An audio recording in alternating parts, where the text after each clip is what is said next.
当红歌手梁一年在他的演唱会现场官宣了恋情，粉丝很快发出女生是当红女星苏玲雪，我惊出一身冷汗，默默跟酒店打电话取消婚礼，盘算着如何让他们一起下定狱。梁一年成名前后的每一首歌，我都有参与制作，他全国巡演的每一场演唱会都是我全程跟进的，但是苏林雪不在我的计划之内，我没想到他会在演唱会现场跟他如此频繁的互动，更没想到在歌迷问起他是不是嫂子时，他会笑得一脸明天的回应，我希望是不知道有没有这个荣幸。听到这个问答，歌迷们沸腾了，尖叫声、呐喊声、欢呼声等所有声音顷刻间汇成一片，他们高高举起手里的荧光棒，为他们的偶像找到真爱而庆祝而狂欢。后台的同事们面面相觑，眉头紧锁，大家全都看不懂他这波操作，公关部打字的手也已经微微颤抖，直到看到因他的一句话而爆出的10几条热搜，我才忽然明白，原来是他呀，他回来了，那就情有可原了。怪不得梁一年连最基本的理智都没了，甚至连前途都不要了。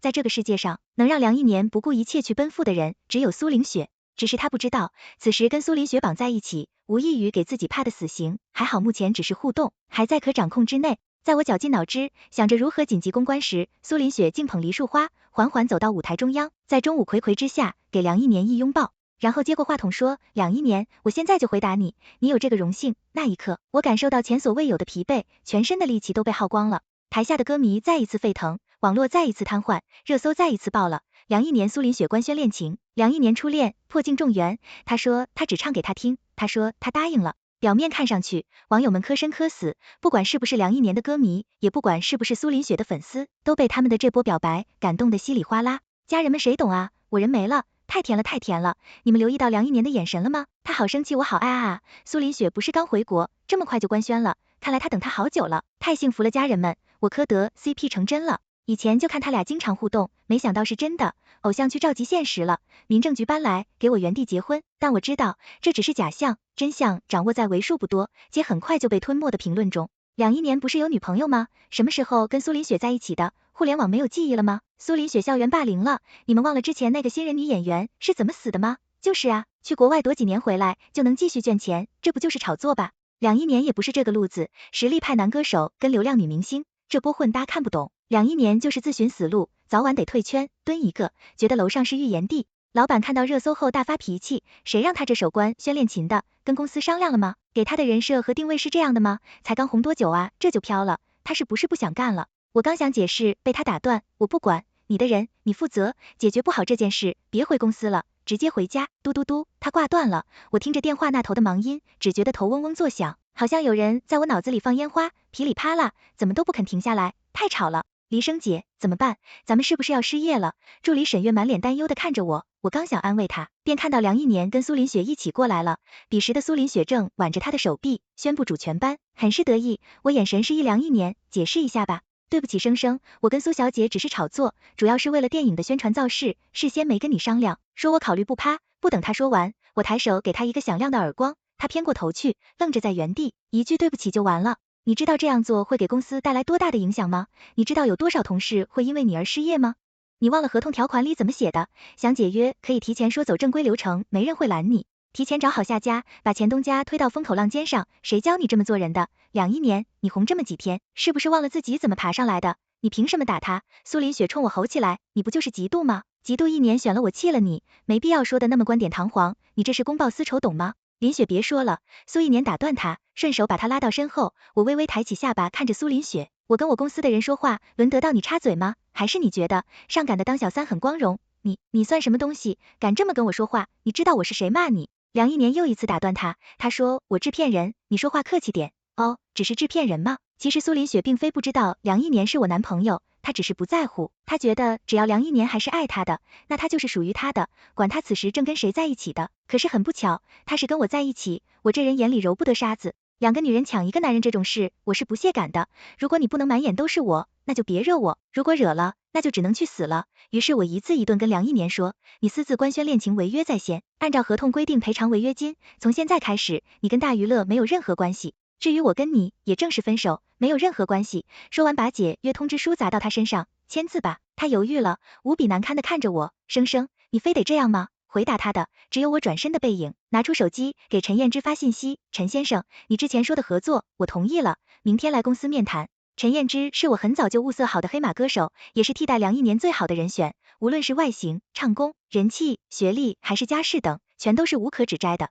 此时由他来填梁一年解约带来的坑足够了，太够了，甚至有些大材小用。他在国外名气很大，粉丝基础特别扎实。稍微一包装就是明日之星，甚至不包装就已经可以独当一面。当我把他带到老板面前，他不由眼前一亮。当我跟他说完我的整个计划，并向他保证陈燕之远比梁一年更有可塑性，更能给公司带来质的转变时，他只剩鬼使神差的点头了。那就官宣跟梁一年解约的事吧。另外在官宣陈燕之正式加入大娱乐，很快热搜第一变成大娱乐跟梁一年解约，粉丝们乱成一团，纷纷猜测发生了什么。不会吧，梁一年可是大娱乐一手捧起来的，怎么说解约就解约了？梁一年怎么得罪老东家了？有人知道内幕吗？楼上别乱猜了，解约是因为梁一年要转型拍电影吗？我总觉得没那么简单，梁一年的黑料其实不少，只是都给压下去了。展开说说，我以为就我一个人觉得官宣恋情，真是很蹊跷呢。不过这条热搜并没有存在多久，很快就被陈燕之刷了下去。陈燕之正式加入大娱娱乐，燕神回归，陈燕之新专辑，陈燕之你至于我的意义，这下好了。陈燕之的歌迷可比梁一年的更疯，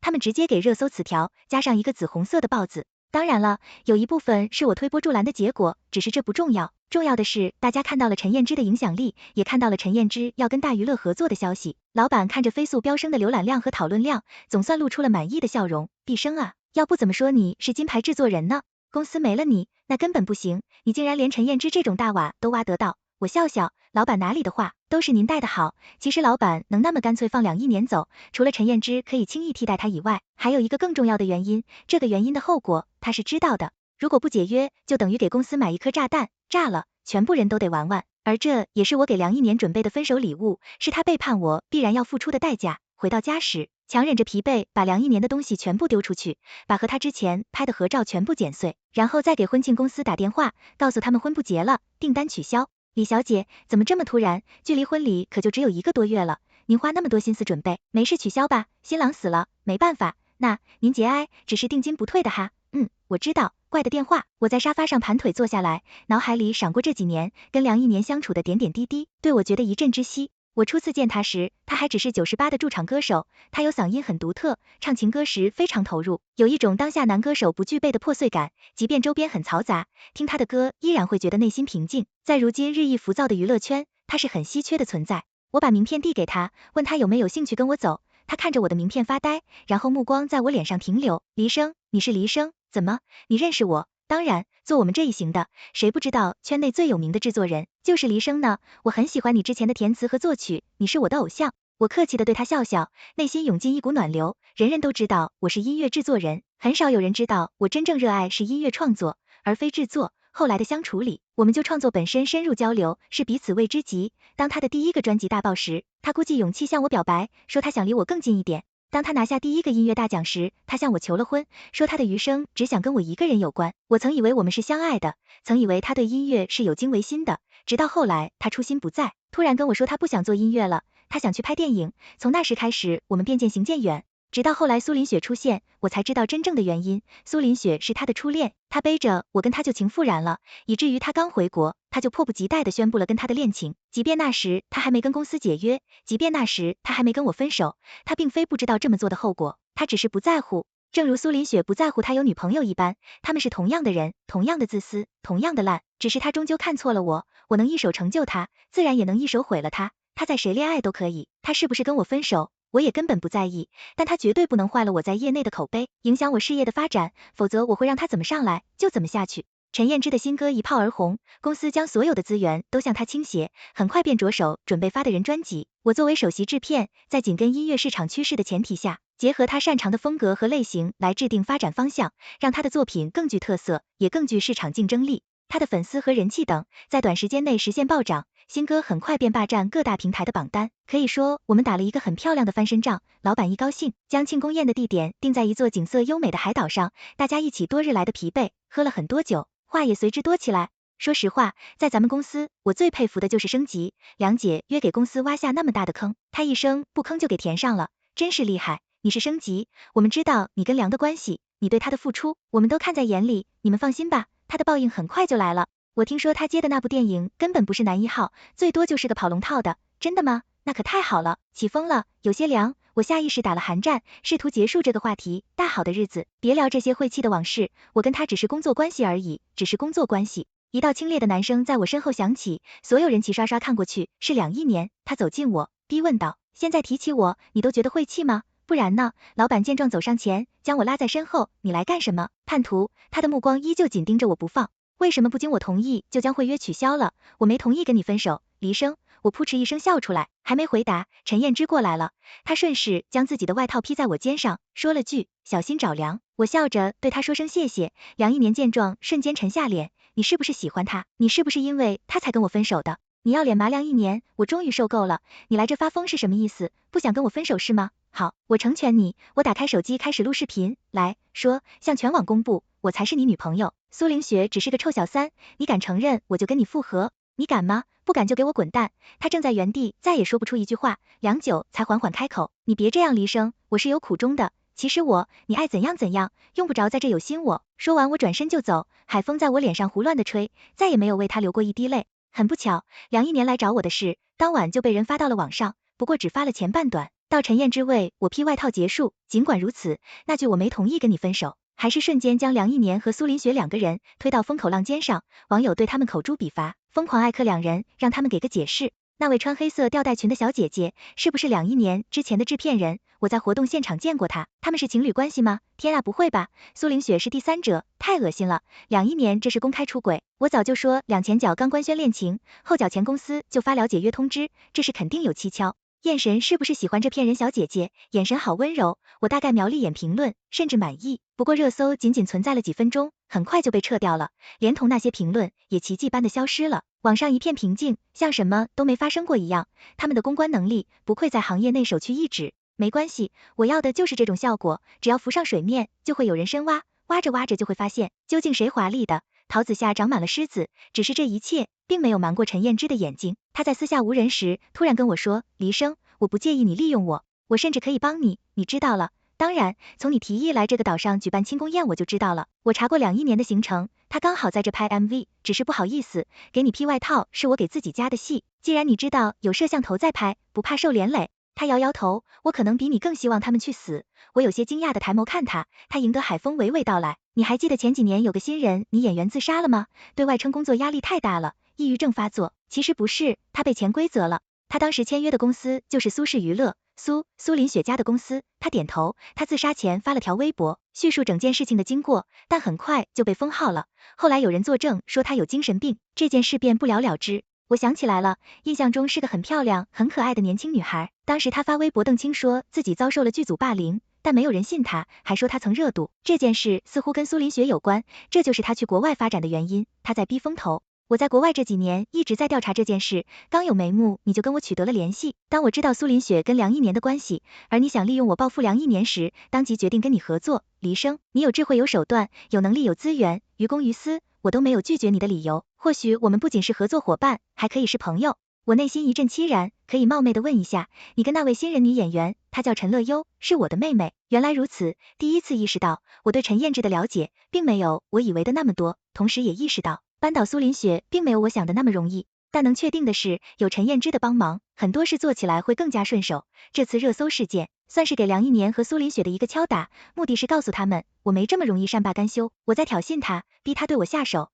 他没让我失望。我刚从岛上回来，他便带着一群人，气势汹汹的来家里找我，一进门便警觉的四处查看。我自然知道他在担心什么，索性告诉他，放心，家里没装摄像头，有什么话尽管说。他点点头，随后轻蔑的朝我的手机看一眼，我当着他的面关机，随手扔到沙发上，手机也不会录音。李小姐果然是个聪明人，她走过来缓缓坐下，你不必紧张，我今天是来讲和的。她从包里拿出一份协议，亲了吧？什么意思？我承认，在你们恋爱期间，官宣恋情有些不妥，但李小姐应该知道，你们早晚会分手。她在演唱会现场官宣，是我的主意，如果伤害了你，我很抱歉，你根本不觉得抱歉。在你们这种人眼里，从来不知道抱歉两个字怎么写。她看着我笑了，用食指在那些协议上敲了敲，签了它，你会得到500万，是你打一辈子工也挣不到的。从此以后，别再提跟梁一年恋爱的事，否则。我打断他，让我在娱乐圈里消失，还是在这个世界上消失？李小姐说笑了，但也差不多。我轻哼一声，觉得可笑至极，拿起那份协议，当着他的面撕碎，然后一把砸在他的脸上。他带来的人似进洞，朝我冲过来，被他伸手拦住。看来李小姐这是不肯合作了。你一早就知道隔壁多此一举，可你是人，是人就会有软肋。如果我没记错的话，李小姐父母早亡，只有一个正在读大学的妹妹，对吧？妹妹读的是播音主持专业，如果她再也说不了话，该怎么播音，怎么主持呢？我劝你再好好考虑一下。你在威胁我？我的声音开始颤抖，显而易见，苏凌雪，你眼里还有王法吗？你不怕我报警？报警又能怎样？你可以有证据。行，你喜欢梁一年是吗？一个烂男人而已，你想要尽管拿走，我根本不在乎。我知道你不在乎，但你刚刚砸疼我了，我后悔了，那就先领点教训吧。你想怎么样？别着急，你很快就会知道的，等着被网暴退圈吧。他起身离开，我佯装对着他的背影破口大骂。待他走远，从大衣的口袋里拿出录音笔，按下暂停键，然后打电话给陈燕之。你那边怎么样？放心，都搞定了，那就一起迎接风暴吧。如果我没猜错，在国内找不到我妹，他的矛头便会对准我，而被爆黑料，则是毁掉一个人最轻松也最常见的手段。想到这一点，莫名有些兴奋，毕竟这是女明星才会有的待遇呢。苏林雪自以为很聪明，说不知正一步步掉入我挖好的陷阱。果不其然，苏林雪离开没多久，我的名字便挂上了热搜，知名音乐制作人疑似被包养，待遇娱乐离声，离声前规则男同事或男艺人。我大概看一下，一次被包养的图片，大多是早期跟唱片公司谈合作试拍的，还有些是拉赞助时跟一些金主的错位图，这些只是用来混淆视听，告诉大家我为人不检点的，问题不大。起决定性作用的是潜规则男同事或男艺人，潜规则的这个词用得非常妙。他们不仅放出了图片，还放出一段采访的视频，大多数我们公司已经辞职的男同事或已经解约的男艺人，他们在采访中透露，我利用职务之便对他们进行职场霸凌，还数次暗示他们，若不配合不服从，就让他们在圈子里混不下去。黎制片在大娱乐是只手遮天的存在，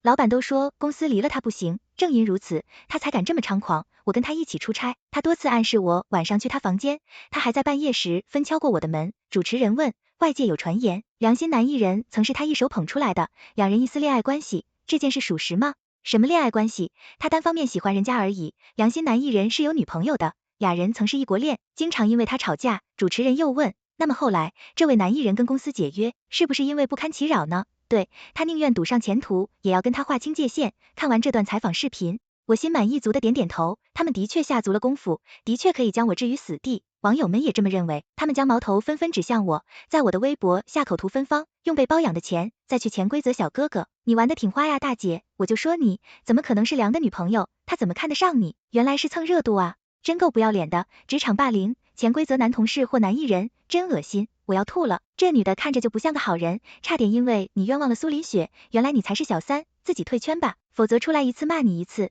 简直是娱乐圈支持。我看时机差不多了，打电话给老板，你让新媒体部的同事发的开除通知，就说我因个人原因影响到公司的声誉，还将向我发起索赔。老板刚想说什么，又憋了回去。好，我听你的。关播发布开除通知不久，网友们再一次嗨了，看来是真的，这节彻底在圈内混不下去了。大快人心，我将这些媒体账号和个人账号全都截图保存，留着备用。2亿年来找我时，已经距离我被网暴过去了将近1周，这1周我几乎没有出过门，有人将我的地址扒出来，挂到网上，时不时就会收到一些匿名的快递，被恐吓、被威胁、被辱骂等。我早已习以为常，你为什么不解释？他有些气急败坏，怎么？你心疼我？黎生，我没想到事情会发展成这样，我真的没过伤害你，没想伤害你出轨，对不起，都是我的错。他毫无征兆的开始了他的表演，我不该对你旧情难忘，导致苏林雪对你恨之入骨，铁的心要报复，但我没想到他会这么极端，真的对不起。我承认我对苏林雪有执念，毕竟她是我的初恋，但真的在一起了，我发现他跟我想象的完全不一样，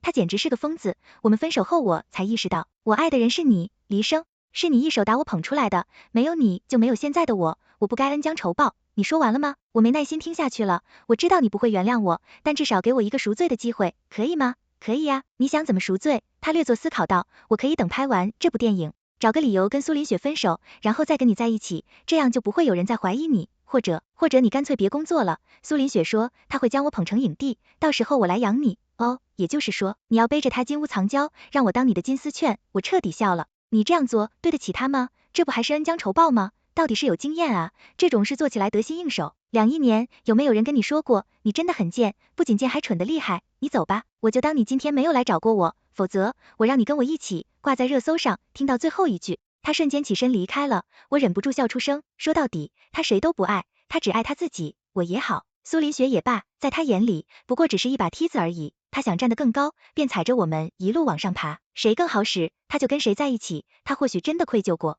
但这种愧疚只是源于不安，他担心一朝泄露，自己会功亏一篑，这才强行扮演一副深情的角色，好说服自己，我没错，我是爱他的，我是逼不得已的，可惜我对他不再有爱，他这些伎俩在我眼里只剩恶心，全副武装准备偷偷出门，没想到刚到地下停车场就被人拦住了。请问是黎生黎小姐吗？来人是位身材高调的女生，鸭舌帽的帽檐压得很低，生怕被人认出似的。我在脑海里搜索跟她有关的记忆，但一无所获。她便道歉，边自报家门，我是陈乐优以前的同事，你可能不认识她，但应该认识苏凌雪。我相信你是被冤枉的，因为这是他一贯的手段。李小姐，你为什么不肯站出来揭穿他？你真的甘心就这么被他陷害吗？这么说来，关于陈乐优的死，他一定知道些什么。但现在我不能跟他细聊太多，以免破坏我的计划，于是跟他加了微信，便匆匆离开。很快，我收到一条长达1000字的信息，据他描述，苏氏娱乐的某个高管试图潜规则陈乐优，但陈乐优第一时间拒绝了，从此他便成为被霸凌、被孤立、被羞辱的对象。陈乐优自杀前上网澄清，却被说成蹭热度，想红想疯了。为什么他不报警？因为他没有证据，他们还拿他的家人威胁他。那你找我的目的是？我拍到了一段当时的视频，看到这句话，我的心瞬间狂跳起来。再3分，他强调你来找我的事，千万不要跟任何人提起，你千万不要跟人说你拍到视频，其他的交给我，你只需要静等结果。另外，谢谢你愿意相信我，更谢谢你愿意站出来，尽管你并不认识我，尽管这一切本与你无关，我将他发来的视频小心翼翼地保存。没忍心再看第2遍，尽管已经竭尽全力保持冷静，但巨大的愤怒还是几乎将我吞噬。现在不能有多余的情绪，最关键的时刻马上就要来了。我颤抖着双手打开微博，点进去梁一年跟苏林雪合作的那部电影的主页，意外得知开季是提前了。梁一年虽然只是演了一个无关重要的男配，但电影的主题曲是他唱的，勉强算是转型成功。而苏凌雪则是正儿八经的女主角，毕竟这部电影的主要投资方是他们苏氏娱乐。如果这时两人同时被爆出惊天黑料，会是什么后果呢？如果关于我潜规则男同事或男艺人的事件出现了逆转，又会怎样呢？如果苏氏娱乐就此破产，再也不复存在，想到这，我拨通了陈燕之的电话。电影提前开机了，我们的计划也要提前，我暂时不去找你了，现在掉头回家。另外，我掌握了新的证据，跟你妹妹有关。在电影举行开机仪式的当天，梁一年和苏林雪被记者们团团围住。相比于电影本身，他们对网上热传的八卦更感兴趣。前段时间关于你们曾被第三者插足的新闻在网上传得沸沸扬扬，请问这是否影响到你们感情的稳定性呢？梁一年肉眼可见的黑了脸，苏林雪却大方回应，没有丝毫影响，我男朋友这么优秀，有追求者很正常，谢谢大家的关心，也请多多支持我们的新电影。网友们纷纷感慨，这才是原配的气度和格局，某些小丑根本比不了。苏林雪状态不错，看来我这段时间销声匿迹，成功让她放下了戒备心。他以为我已经被他解决了，那我就给你个惊喜，我们来算个总账吧。梁一年在岛上找我那次，说了句我没同意跟你分手，本已坐实了和我之间的恋情，但热搜很快就被撤掉了，他们还特意转移注意力，在陈燕之给我披外套这件事上大做文章。现在我放出视频的后半段，我拿着手机问梁一年，敢不敢公布和我之间的关系，敢不敢承认苏林雪是第三者，如果感觉复合，他犹豫了，然后灰溜溜的离开。当然，放出这段视频没什么意义，这只是个开胃小菜，我的目的在于引起公关的注意，让他们开始上班，毕竟等下有的忙了。网友们的攻击力度一如既往的大，我的主页瞬间涌进来很多人，他们提心的问我怎么还没死。没过多久，我发出的那条视频就被删掉了，但已经有个别网友开始相信我，他们问我有没有实锤。我很快放出苏林雪带着人来家里找我的那段录音，他拿出协议比我签字，说给我500万，要我不再提跟梁一年恋爱的事。他说，听说你父母早亡，有一个正在上大学的妹妹，如果你妹妹再也说不了话，他说我会让你在娱乐圈消失。他嚣张的威胁和我当时的无助形成了鲜明的对比，字字句句再也无可抵赖。网友们起初还在兴奋的骂我，听到这段录音以后，敲击键盘的手停在了半空中，怎么回事？反转了，这真的是苏林雪说的话？卧槽卧槽，真的震惊了，感觉被人当枪使了。我听到了什么？这个制片人才是原配，还被小三威胁。苏林雪说让你在娱乐圈消失，然后离制片就被爆黑了，这要巧吗？路转黑，梁一年跟苏林雪两个人真的烂透了，这根本就是有计划的陷害。楼上别激动，说不定还有反转。等苏林雪回应，我看着蹭蹭上涨的热度和讨论度，盘算了什么时候收到律师函，大概过了2个小时，苏林雪的公司发文澄清，说录音实为捏造，将拿起法律的武器维护艺人的权益。我冷哼一声继续放锤，这次放出的是梁一年亲口承认出轨的录音。他说，我不该对你旧情难忘，导致苏林雪铁的信仰报复。他说，你为什么不解释呢？他说，干脆你别工作了，我拍电影养你。这段录音不仅坐实了苏林雪插足和有计划的报复，还可以让网友看清他的真实面目。这一次，在忠实的粉丝也恢复了理智。也就是说，女朋友把他捧红，他却出轨了女明星，他还企图利用女明星，反过来养女朋友。我真的要吐了，这个男人简直刷新我的三观，彻底脱粉，想到粉过就恶心的程度。由于这两段录音的影响力太大，热度已经到了压制不住的地步，电影方那边直接宣布开机仪式暂时取消。梁一年和苏林雪被打得措手不及，据现场传来的视频来看，他们被媒体记者们层层围堵，再也没了几个小时前接受采访时的嚣张。可这只是个开始，重头戏还在后头。我的手机显示被打爆，我一律不接，但我留意到信息里有一条是：李小姐，请你高抬贵手，我们就之前的冲动向你道歉，如果你愿意和解，我们愿意给到你这边1000万。我没有回复，他们没了耐心，开始人身威胁。我截图同步到网上，并顺手报了警。与此同时，将那些曾经造谣诽谤我的媒体一并起诉。有一部分看到如今形势逆转，很快开始公开道歉，承认自己只是收钱办事。那些骂我最凶的网友，删屏的删屏，消耗的消耗，但是没用，我一个都不会放过。有部分死忠粉依旧在垂死挣扎，紧咬着我潜规则男同事和男艺人的事不放，就算被插足又怎样？潜规则总是真的吧？职场霸凌总是真的吧？那些接受采访的受害人又该如何解释？别着急，很快就来解释了。首先是曾合作过的唱片公司和赞助商出面澄清，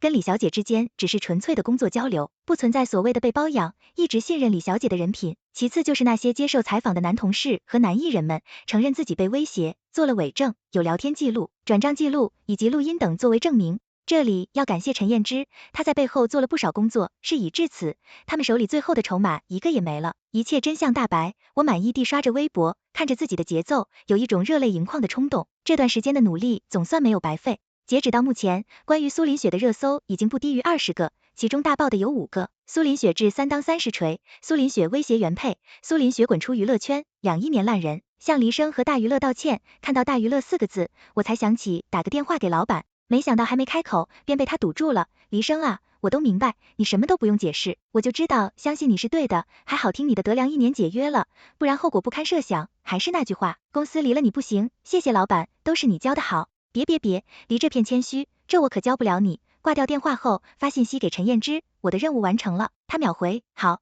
剩下的交给我。在苏氏娱乐想尽一些办法力保他们的大小姐苏林雪时，很快就自身不保了。媒体首先爆出的就是苏氏娱乐的高层潜规则新人女演员的丑闻，那则被拍到的视频足以证明一切。很快就有网友认出视频里的受害人就是几年前自杀的新人女演员陈乐悠，还有网友放出陈乐悠自杀前的微博截图，如果我没猜错，应该就是曾找过我的那位女同事放出的，她应当是没站出来，而深深自责，一直在等着这一天的到来。从陈乐悠的微博截图可以看出，她当时叙述了整个事件的经过，她是勇敢的，她为自己努力过了。但不仅没有人信他，反倒还有人说他蹭热度，说他想红想疯了。更有甚者，有人颠倒黑白，说他勾引公司的男高管，如今反转了，真相大白了。网友们倒吸一口凉气，只剩下唏嘘和对他的歉意。苏氏娱乐还没机会出来解释，那位涉案的男高管就已经被警察带走了，是陈燕之报的警。如今他终于可以亲手为妹妹讨回公道了。苏氏集团男高管性侵案，向陈的优道歉。当2个字条同时被挂上热搜时，很多女生纷纷出来曝光，说她们也曾遭受过不同程度的职场性骚扰，桩桩件件，矛头全都指向苏氏娱乐。苏氏娱乐真的从内到外的烂，不过这还没完，他们要付出的代价远不止于此。有人实名举报，苏氏娱乐常年偷水漏水，他们拍的每一部电影基本都有签订阴阳合同，哪怕只是一个挂名的制片人，都可以开出3000万的发票。除此之外，他们还涉及商业上的恶意竞争和桃色交易，甚至还有满凶杀人，这些俨然具备了黑社会的性质，足以让他们破产并坐牢。当官媒的通道发出来时，苏林雪和苏氏娱乐已经彻底被锤死，再也没了翻身的可能。网友们也终于放弃了挣扎。到了这一步，我才知道陈燕之为的这一天付出了多少努力和心血。她想要的不只是为妹妹讨公道，还有苏氏娱乐的彻底垮台。只有除掉她，才能还娱乐圈一片净土，否则会有越来越多的女孩被伤害。女孩们想当演员没有错，想红没有错，长得漂亮更没有错，错的是那些给他们明码标价的人，他们不是商品，而你们确实真禽兽。苏氏娱乐垮台没多久，梁一年便公开向我道歉，并正式宣布退圈。他说，我亲手弄丢了我的制作人，大家帮我好不好？或许从我放弃他的那一刻起，就已经放弃了我的整个人生。我知道错了，向所有人说声对不起。看到这些，我内心毫无波澜，只觉得恶心，直接把手机锁屏。但我没想到，他竟直接来到我家楼下，求我跟他见一面。我更没想到，在我下去时，一辆红色的迈巴赫跑车竟朝我不偏不倚地转过来，我还没反应过来，便被人一把推开，重重摔在地上。然后我眼睁睁地看着梁一年飞出10斤米远，扑通一声摔在地下。我认出车里的人是苏林雪，她疯了，她竟然想开车撞死我。我找回理智，颤抖着双手拿出手机报警。这时小区的保安和路人等全都围了过来，很快有人认出被撞的人是梁一年，第一时间拍照拍视频发到了网上。此时的苏林雪还惊魂未定地坐在驾驶座上，大家围着他的车大骂他是杀人犯。等警察赶到时，他双眼通红，嘴唇微微颤抖，却看不出一丝悔意。他瞪着我，骂我，诅咒我，却又不得不上了警车。这次是他自己找死，不管梁一年有没有事，这个牢牢都坐定了。苏林雪杀人犯。当这个词条被挂到热搜上时，我的嘴角勾起一个不易察觉的弧度，这大概是他人生中最后一次上热搜。从今往后，大家提起他只有谩骂。从今往后，娱乐圈查无此人。他一定不知道我跟梁一年站的位置是摄像头的正中间，角度最好，拍得最清。最终梁一年捡回了一条命，但全身瘫痪，跟植物人没有区别。这样也好，至少他的脑子是清醒的，还可以日日反思，日日后悔，日日赎罪。他并没有因为在关键时刻就玩洗白，网友们彻底清醒了，不再稀罕他所谓的深情，只记得他做过的那些令人作呕的烂事，只记得他像一个笑话一样短暂的存在过，后来又退圈了。而我重回公司，继续当音乐制片人，还一战成名而升职加薪，老板还给了我股份。他说，如果以后我有黑料在你手里，请务必手下留情。我有些无语，我从毕业就跟着你，你还不了解我吗？至于吗？